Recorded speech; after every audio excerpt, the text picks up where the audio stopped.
We hear a lot about the shift to green energy these days, especially when it comes to the post-COVID economy. But in reality, the transition can bring its own set of complications on the ground. Erin Collins visited one Alberta community where wind turbines are changing the landscape and dividing the residents. Locals call it the Island, a sliver of Alberta prairie wedged between a river valley and a coulee. A handful of families have called the Island home for more than a century, carving out a life on this land, farming and ranching together for generations.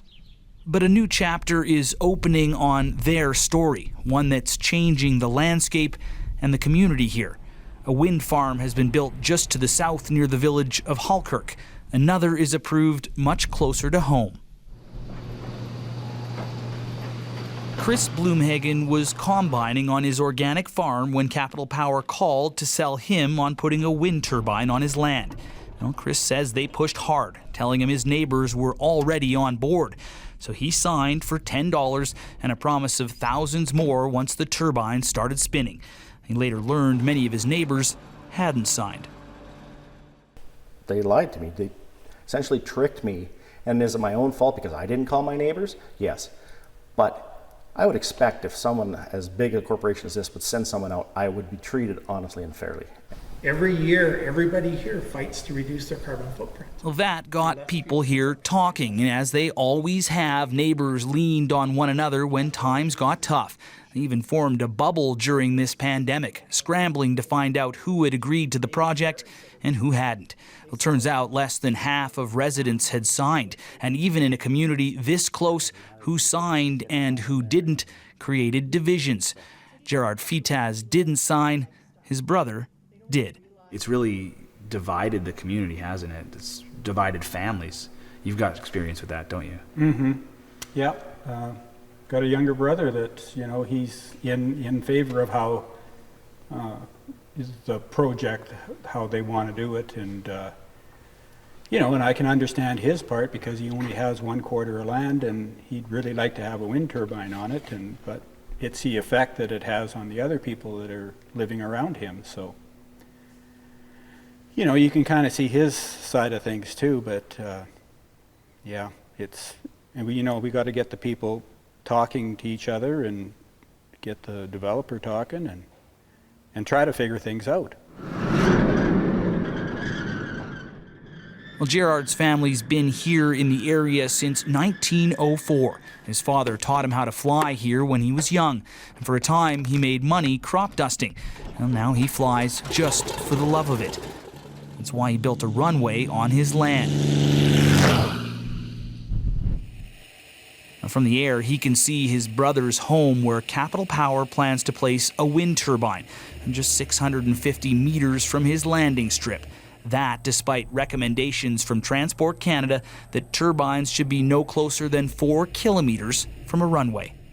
If it's not safe and somebody runs into a turbine or gets caught in the turbulence or something and then you have an accident, hit somebody's house, so it's not only affecting the pilot, it's affecting all the residents that live in the area. Capital Power didn't agree to speak with us, but in a letter, the company denies any allegations of unethical behavior, saying they act with integrity, work to address stakeholder concerns, and abide by all laws and regulations governing the project development process.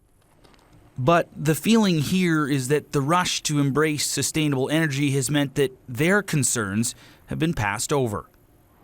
Not so, according to the regulator who approved the project. The Alberta Utilities Commission says every effort's been made to accommodate those concerns, including putting 24 conditions on the project's approval. Those are in place directly to answer some of the concerns that the interveners had about the project, and they range from airport considerations to wildlife and noise.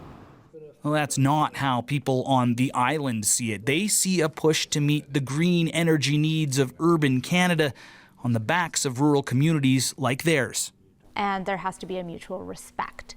There has to be an appreciation for what's already there, and there has to be a goal for what we can maintain and sustain for the future.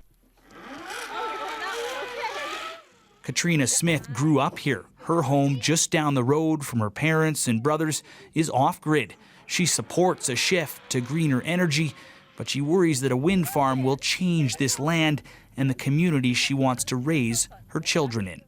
As you can see, we run on solar. We're 100% supportive of renewable energy in all capacities, but it needs to be done with consideration, and it needs to be done with diplomacy, and it needs to be done in consideration of those that are here to live.